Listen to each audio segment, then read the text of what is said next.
Bismillahirrahmanirrahim. Em nome de Deus, o Clementíssimo, o Misericordiosíssimo. Uma boa noite a você, querido amigo telespectador, querida amiga telespectadora. Sejam bem-vindos a mais uma edição do programa As Chaves do Paraíso, um programa que todas as noites de quinta-feira aqui pela TV Comunitária, CWB-TV, traz a você informações sobre a última religião revelada, a religião islâmica. O programa de hoje é o programa do dia 21 do mês de Rabi Athani, do ano de 1433, segundo o calendário lunar islâmico. Muito bem, iniciamos o nosso programa de hoje, então, com o nosso noticiário, cotidiano, semanal. Gostaríamos de chamar a sua atenção, telespectador, telespectadora, para a nossa revista Islâmica Evidências. Você que procura uma fonte fidedigna de informações, que quer conhecer melhor o Islã e os muçulmanos, e o mais importante, a partir de uma fonte veraz, uma fonte que traz informações verdadeiras e nem sempre acessíveis ao grande público. Então, se você quer conhecer melhor o islamismo e os muçulmanos, o nosso conselho, a nossa sugestão é de que você adquira o seu exemplar da Revista Islâmica Evidências, que traz assuntos de ordem dogmática, filosófica, assuntos de ordem espiritual, esotérica e também de ordem cotidiana. Afinal de contas, quais as respostas que o islamismo pode dar a questões candentes da nossa atualidade, como pesquisas com células-tronco, a questão das relações inter- e intrafamiliares, a relação matrimonial, relação entre homem e mulher, a educação dos filhos, enfim, questões da antiguidade do islamismo e questões também da nossa atualidade. Como é que você pode fazer para adquirir, então, o seu exemplar? Basta ligar para 0 operadora 41, que é o código de Curitiba, 3222-4515. Então você vai encontrar lá quem possa atendê-lo, quem possa atendê-la, e vai dizer a você como adquirir o seu exemplar. Você também pode adquirir a Revista Islâmica Evidências pelo nosso site na internet, Então, www.ibpr.com.br. Você também pode mandar o seu e-mail para ibpr@ibpr.com.br. Então, se você quer conhecer melhor o islamismo e os muçulmanos, leia a Revista Islâmica Evidências. Uma outra fonte importante de informações sobre a cultura islâmica são os DVDs, dos quais nós falamos aqui todos os programas. São DVDs muito bem produzidos, são DVDs falados em persa, que você pode optar aí no seu menu, no menu do seu aparelho de DVD, entre ouvir os filmes falados na sua língua original, em persa, com legenda em português, ou pode optar também pela dublagem em português. Nós temos aí, você vai ver no seu visor, o DVD que fala, por exemplo, do profeta Jesus, o Espírito de Deus, Isa ibn Maryam, Jesus, filho de Maria. Qual é a visão muçulmana, a visão islâmica sobre esse, que é sem dúvida um dos grandes profetas e um dos grandes exemplos para a humanidade. Tem pessoas que imaginam que os muçulmanos são inimigos dos cristãos ou que não respeitam a Jesus, muito pelo contrário. É um grande profeta, um grande exemplo tido em grande conta pelos muçulmanos. Outro DVD muito importante que nós temos é esse, Maria, a mãe de Jesus, Maryam Muqaddasa, a Santa Maria, Maria que inclusive dá nome ao 19º capítulo do Alcorão Sagrado. Então aqueles que imaginam, mais uma vez, que os muçulmanos não têm respeito ou consideração por Jesus ou por Maria, basta essa informação, O 19º capítulo do Alcorão Sagrado recebe o nome de Maryam, que é Maria. Maryam, que é um nome muito comum também entre as meninas, entre as mulheres muçulmanas. Neste filme, você vai ter acesso à visão islâmica sobre a vida e obra desta, que é uma grande mulher, É um grande exemplo também que deve ser seguido pelas mulheres muçulmanas. Nós temos ainda o DVD que fala daquele que é o patriarca das 3 grandes religiões monoteístas, o profeta Ibrahim, como falamos em árabe, ou Abraão. Então, Abraão, que é o patriarca também dos árabes. Os árabes descendem do filho primogênito do profeta Abraão, chamado Ismael, por isso os árabes são chamados de ismaelitas. Então, nesse DVD, você vai encontrar a visão muçulmana, a visão islâmica sobre o profeta Abraão, a Kaaba, porque a Kaaba tem essa centralidade, esta importância na vida dos muçulmanos. A Kaaba sagrada, que hoje está no centro da grande mesquita de Meca, no Reino da Arábia Saudita, que é o centro de peregrinação de todos os muçulmanos, é esse edifício que você vê na capa do DVD. Não é? Foi construído pelo profeta Abraão com seu filho Ismael. Então, se você quer conhecer melhor a vida e obra do profeta Abraão, o nosso conselho, a nossa sugestão é de que você adquira este DVD. Como é que você, telespectador, telespectadora, pode fazer para adquirir este DVD e também o DVD do Imam Ruhollah Musawi al-Khomeini, o grande líder da Revolução Islâmica, este líder que trouxe como legado não só a instalação da República Islâmica do Irã, mas também deixou um grande legado do ponto de vista espiritual, do ponto de vista filosófico. O DVD Ruhollah, que é o nome, inclusive, que nós damos em árabe ao profeta Jesus. Ruhollah, em árabe, significa Espírito de Deus. Então, se você quer conhecer melhor também a obra, o legado, a herança deixada pelo Imam Ruhollah Musawi al-Khomeini, mais conhecido no Ocidente por Imam Khomeini, a sugestão que nós damos é de que você adquira, então, este DVD. Como é que você faz, então, para adquirir estes DVDs? Você deve entrar em contato pelo telefone 0 operadora 41 3222 4515 com a Mesquita Imam Ali em Curitiba. Né? Você também pode obter informações sobre a aquisição destes DVDs no nosso site na internet, www.ibpr.com.br, e também pelo e-mail ibpr@ibpr.com.br. Muito bem.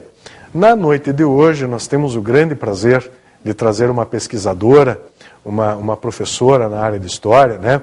Mestre em História, doutoranda agora, né? Vai, se Deus quiser, dentro de pouco tempo, tirar o seu título de doutora, que é a Elaine Senko, Elaine Cristina Senko, né? Que nos dá o prazer de sua vinda ao programa. Elaine, assalamu alaikum, que a paz esteja contigo, né?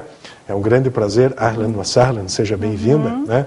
A Elaine, telespectador, telespectadora, que escreveu um livro, é a sua dissertação de mestrado, não é, Elaine? Foi minha monografia. A sua monografia, né? E a Elaine, que é uma estudiosa da cultura islâmica, da cultura árabe, especialmente da contribuição que os árabes, os muçulmanos, deixaram também na área da história. A Elaine fez uma monografia sobre Ibn Khaldun, o seu nome completo, Abu Zaid Abdurrahman Ibn Muhammad Ibn Khaldun al-Hadrami, mais conhecido no Ocidente por Ibn Khaldun ou Ibn Khaldun, né? Que foi um grande personagem e deixou uma grande contribuição para a história, também para a sociologia. Ele se dedicou ao estudo, não é, de várias áreas do conhecimento humano e deixou um legado muito importante também para o Ocidente. Boa noite, Elaine. Boa noite, Omar. Eu primeiramente agradeço o convite de estar aqui, para mim é uma honra. Eu também, em nome da minha professora orientadora também, ela mandou abraços, professora doutora Marcela Lopes Guimarães. E um prazer estar aqui. Muito obrigado pela tua presença, saudações também, não é? A professora, o nome dela? Marcela Guimarães, não é? E também mandamos aí saudações especiais aos professores, a Maria Luísa Andreasa, que foi a minha orientadora também no mestrado, né? Uma saudação especial a ela e todo o corpo de professores aí da área de História da Federal, que é reconhecida nacionalmente e internacionalmente como centro de excelência na formação nessa área da história. Eu gostaria de saber de você, inicialmente, Elaine, da onde surgiu, não é, esse seu interesse pelo estudo de Ibn Khaldun? Antes de entrar na universidade, os acontecimentos de 11 de setembro me afetaram muito. Então, eu gostaria de conhecer essa cultura, né, que eu sentia que estava um pouco desfocada pelos meios de comunicação. Então, eu entrei na universidade e tinha duas opções. Ou eu estudava a história do Islã contemporâneo, ou eu voltava à Idade Média. Felizmente, né, encontrei um meio através da Idade Média, e o personagem que eu encontrei na Biblioteca Pública do Paraná, tenho que dizer isso, ele está lá, a coleção de Ibn Khaldun. Foi assim que eu encontrei, né? Certo. Encontrei essa fonte e levei até a minha orientadora, que é a professora Marcela, desde sempre. Você poderia explicar para o nosso telespectador, para a telespectadora, que nem sempre tem acesso a essas informações, quem foi Ibn Khaldun? Sim. Ibn Khaldun, ele nasceu em 1332, em Tunis, oriundo de uma família de Al-Andalus. E a família dele teve que sair da Península Ibérica por conta da Reconquista. Então ele é herdeiro desse saber e dessa tradição andaluza. E desde criança ele aprende com o próprio pai a língua árabe e o Alcorão. Tanto que ele ganha uma ijaza, né, um certificado geral, que conhece o Alcorão, porque ele decorou 21 vezes ele. E desde criança ele já foi se aprofundando nos estudos. Quando adolescente, foi o primeiro impacto dele do que ele queria ser. Porque alguns sábios do Marrocos foram até Tunis, e isso impressionou muito ele, esses sábios. E ele quis tentar ir atrás deles. Na primeira tentativa não deu certo, o irmão mais velho, Mohammed, não deixou, e ele só foi na segunda vez. Então ele conseguiu chegar até o sultanato do Marrocos e começou a trabalhar nisso, como conselheiro do sultão, só que ele não parou por aí. A vida inteira dele é de viagens. E 2 pontos essenciais na biografia dele, que eu escrevo no livro, né, baseando-me na autobiografia que ele mesmo deixou. Até gostaria de mostrar aqui, só abrindo um parênteses, Elaine, se você me permite, Sim. o livro escrito pela Elaine. Na verdade é monografia, não é? Isso. Que deu origem a esse livro, né? Ibn Khaldun, Vida e Trajetória de um Historiador Islâmico Medieval. Né?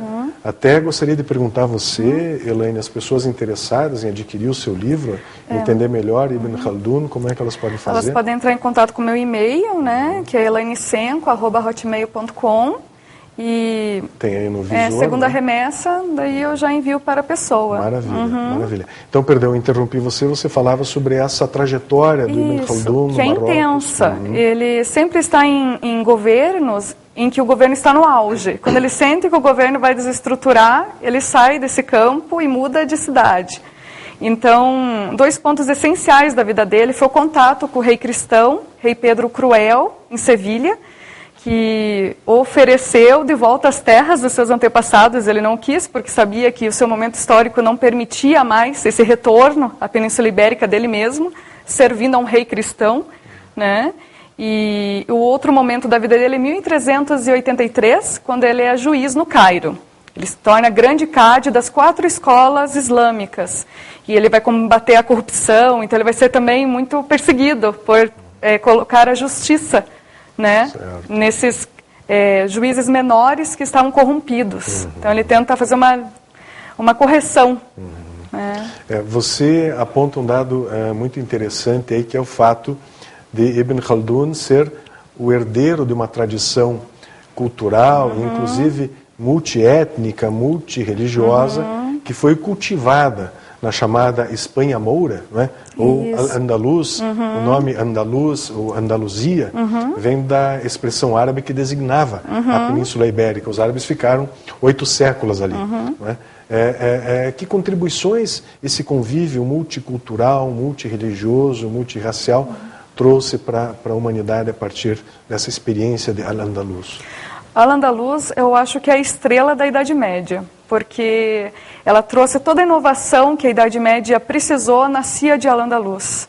Ela recebeu os sábios da Casa da Sabedoria, depois da Reconquista, ela transformou o norte de África em sua casa novamente de saber. Então ela conseguiu irradiar saber por onde ela passou. Avicena, com seu escrito, conseguiu atingir Averroes, daí tem a disputa entre Avicena e Averroes dentro da Al-Andalus. A arquitetura andaluza é avançada para a época, todo o conhecimento grego era desenvolvido nas casas de saber de Al-Andalus. Então, é um saber multicultural e em grande vantagem com relação à Europa nessa época. Porque a Europa nessa época, ela não estava tanto no mesmo desenvolvimento que Al-Andalus. Então, quando um sábio europeu gostaria de conhecer algo, alguma coisa sobre medicina, por exemplo, ele teria que buscar o saber em Al-Andalus. Então, Então a Casa do Saber era essa região do sul da Espanha hoje, né? E um conhecimento do qual nós nos beneficiamos hoje. Até hoje, né? Porque se a gente observar, por exemplo, até mesmo os nossos idiomas, né?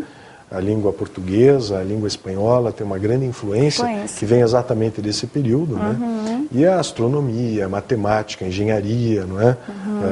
Foram ciências, a filosofia, né? Ciências grandemente desenvolvidas a partir desse convívio. Mas retomando aí Ibn Khaldun, a gente sabe que ele, além de um historiador, ele foi um sociólogo, ele foi um antropólogo, ele se dedicou ao estudo da legislação, do direito, né?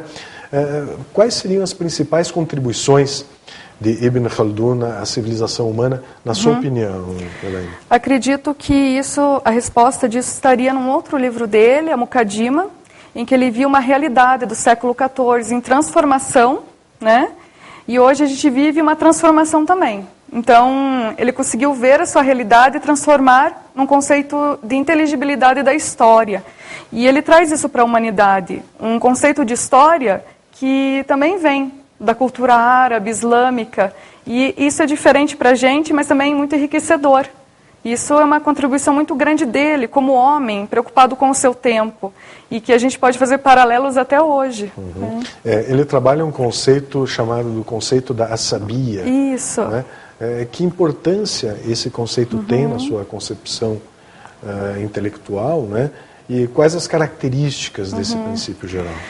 Esse conceito que ele cria, né, a asabia, que é o espírito de grupo, traduzindo para a língua portuguesa, existe desde o início do islamismo, né, que é o quê? Um espírito de união através da religião e da cultura. E ele vai ver isso, em que povos, até governos diferentes, eles conseguem chegar em sua ascensão através desse forte espírito de grupo. E onde nasce isso? No deserto. Então ele vai ver, através dos berberes, por exemplo, do norte de África, um forte espírito de grupo, em que eles se unem através da religião islâmica para conquistar uma cidade e fundá-la. Mas aí há um problema, porque depois dessa fundação da cidade, em que a cidade começa a ter toques de luxuosidade, ela se corrompe e se desestrutura esse poder. Então, esse é o ciclo que ele tenta explicar para a gente, que tudo nasce com espírito de grupo, atinge uma civilização, que ele chama de Han, e depois isso dá alguns problemas quando há luxuosidade. Certo. E isso é corrompido, e daí é outro governo que toma o poder. Quer dizer, era uma tentativa, assim, de a partir de um método científico, explicar essa estrutura sociológica, né, essa estrutura social, no seu ápice e na sua decadência. Isso, porque o momento histórico dele dava ferramenta para ele. O século XIV é um momento de desestruturação dos governos do norte de África. Os otomanos estão chegando. Então ele vê sua realidade se desestruturando e ele tem que buscar uma solução para explicar a sua época. Então a história vai buscar uma explicação social para ele, que é a sabia. Né? A gente sabe que a conjuntura política atual, né? E esses dias eu vi um documentário muito interessante numa rede de televisão. O ex-ministro Laffer, que foi ministro de Relações Exteriores aí há alguns anos, ele falava de uma certa islamização da política internacional. Né? Me parece que hoje a religião islâmica, as nações islâmicas, os povos islâmicos, eles têm uma centralidade muito importante para que se entenda um pouco até o jogo geopolítico mundial. Né? Por outro lado, essa islamização das relações internacionais acaba despertando interesse pelo entendimento do que é o Islã, de quem são os muçulmanos. Você, com essa sua iniciativa de estudar Ibn Khaldun, entende que é verdadeira essa concepção, Elaine? Eu acredito que na busca da desmistificação, porque a gente não fica sabendo totalmente a verdade do que ocorre. Então essa busca de compreender o outro, né, de um modo muito mais sincero, através da cultura, da história, e talvez seja o motivo essencial da minha busca por Ibn Khaldun, entender um tópico dessa grande história do convívio árabe, cristãos, na própria Idade Média, né? Que hoje a gente vê também esses contatos. Então, acredito Idade Média que era um período em que, se por um lado o chamado mundo islâmico se desenvolvia, né, do ponto de vista tecnológico, intelectual. Por outro lado, na Europa, nós tínhamos um certo represamento, né, da pesquisa científica. Como é que você enxerga esse desnível que havia naquela época, né? E que contribuições esse desenvolvimento islâmico que houve à época pode trazer para o nosso mundo contemporâneo? Veja, por exemplo, com a entrada de Averroes no mundo ocidental, porque ele já nasceu em Al-Andalus, mas o conhecimento dele que ele espalhou para a Europa, aconteceu um desenvolvimento tecnológico, por exemplo, na Universidade de Paris nessa época. Tomás de Aquino vai ler Averroes, vai tentar compreender Averroes, tanto que ele era o professor responsável pela explicação de Averroes na Universidade de Paris. E esse é um choque tão grande que quem estuda a Translatio Studiorum, que é a transladação dos estudos gregos e que atinge Al-Andalus e que vai impactar o Ocidente, esse é o grande impacto. Averroes, Tomás de Aquino. E esse conhecimento que a Universidade de Paris vai ficar tão famosa depois, ela tem um grande impulso pelo conhecimento árabe, científico, literário. Então, uma contribuição muito forte e que autores hoje tentam resgatar esse pensamento dos árabes e sua importância na Idade Média, como Alain de Libérard, por exemplo. Vamos buscar o quê? Compreender essa Idade Média múltipla, né? Não só dos judeus, dos islâmicos e dos cristãos recebendo isso e também trocando ideias. E não só focado no desenvolvimento intelectual cristão, mas também no desenvolvimento intelectual que vem do muçulmano, que vem do judeu. E acredito que isso é muito importante para hoje também. Quando a gente faz esse resgate medieval, a gente está dialogando com a atualidade. Nós temos no Ocidente uma visão monolítica, não é? E preconcebida da Idade Média como a Idade das Trevas. Isso. Né? E quando nós verificamos esse convívio rico que houve, por exemplo, em Al-Andalus, não é? Entre as tradições islâmica, cristã e judaica, né? Nós devemos lembrar que um dos livros seminais da Cabala judaica, o Zohar, o livro do Esplendor, foi escrito em árabe, na Península Ibérica, então mostrando das possibilidades sempre presentes, né, de convívio pacífico, harmonioso e enriquecedor entre essas três culturas. Né? É muito importante frisar isso porque uma certa mídia hoje, especialmente no Ocidente, procura dizer que não, porque esses povos nunca se entenderam, sempre lutaram entre si. Não é verdade. Né? Isso, a gente teve grandes períodos aí da história humana que mostram exatamente o contrário. Né? É que hoje é uma reviravolta na historiografia que por muito tempo entendeu a história como embates. E hoje a gente vê no campo da história muito mais tentativas de diálogo. Elaine, você poderia nos dizer aí quais são os seus próximos focos de interesse? E se esses focos seguem um pouco por essa área também? Então, retorno para Al-Andalus, né? E agora no meu doutorado, no meu mestrado eu defendi a metodologia da história de Ibn Khaldun. Eu terminei um ciclo que eu comecei na monografia e terminei na dissertação de mestrado. E tenho que dizer que tem um apoio do NEMED, do Núcleo de Estudos Mediterrânicos, que foi muito importante para mim, como apoio para essa pesquisa. E agora no doutorado eu retorno a Al-Andalus, já conquistada novamente pelos cristãos, não reconquistada, porque não há reconquista de algo que não se havia antes. Então essa conquista dos cristãos, entro dentro da corte do rei Afonso X, em que sábios muçulmanos o ajudavam a escrever suas obras. Então me interessa muito esse diálogo entre um rei cristão que recebia do seu sábio islâmico conhecimentos para poder produzir, por exemplo, a fonte, que agora eu vou trabalhar, que é a Isiate Partidas, que é uma fonte legislativa, né, do próprio rei, com a ajuda dos seus sábios muçulmanos também. Maravilha. Então esperamos aí ansiosos, não é, o resultado desse seu trabalho de pesquisa aí, não é? Não deixe de nos informar quando esse trabalho estiver concluído, que vai ser um grande prazer tê-la aqui no programa novamente para falar dessa sua pesquisa. Né? Então veja, telespectador, telespectadora, quanta riqueza, não é, que advém, que surge a partir do momento em que se lança esse olhar descomprometido, não é? Esse olhar sincero sobre a história e sobre a evolução da sociedade e sobre essa possibilidade sempre presente de colaboração, de compreensão e de tolerância.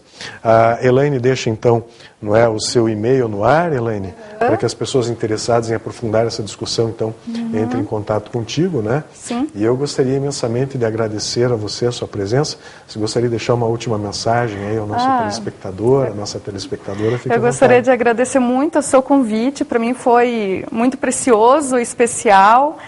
Gostaria de dizer que eu devo a toda a minha pesquisa à minha orientadora, a professora Marcela Lopes Guimarães, ao apoio da professora Fátima Regina Fernandes e ao professor Renan Frigueto, que foram meus grandes apoiantes, e ao meu companheiro André Luiz Leme, porque sem a família, sem os professores, né, para enxergar de um modo tão sincero a pesquisa, a gente precisa desse suporte. Não tenha dúvida, né? A pesquisa ela nos toma muito tempo, é um grande investimento que a gente faz, mas realmente a gente tem que abrir mão de muitas coisas, não é? Para se dedicar ao estudo, à pesquisa, à ciência. Então, telespectador, telespectadora, deixamos também no ar para você o nosso e-mail, se você quer também aprofundar conosco essa discussão. O nosso e-mail é ibpr@ibpr.com.br. Mais informações sobre os estudos da Elaine e outras questões envolvendo a religião islâmica, os países muçulmanos, noticiário sobre a realidade do Oriente Médio a partir de uma ótica islâmica, você sabe que pode encontrar lá no nosso site na internet, o www.ibpr.com.br. Você também pode encontrar os nossos vídeos, os nossos programas na página da TV Comunitária na internet, www.cwbtv.net. Poderá inclusive rever essa entrevista aqui com a nossa amiga Elaine. Desejamos a você uma semana muito rica, uma semana abençoada, com grandes conquistas, e aguardamos você na próxima quinta-feira, neste mesmo horário, aqui na TV Comunitária. Wassalamu alaikum, que a paz esteja convosco.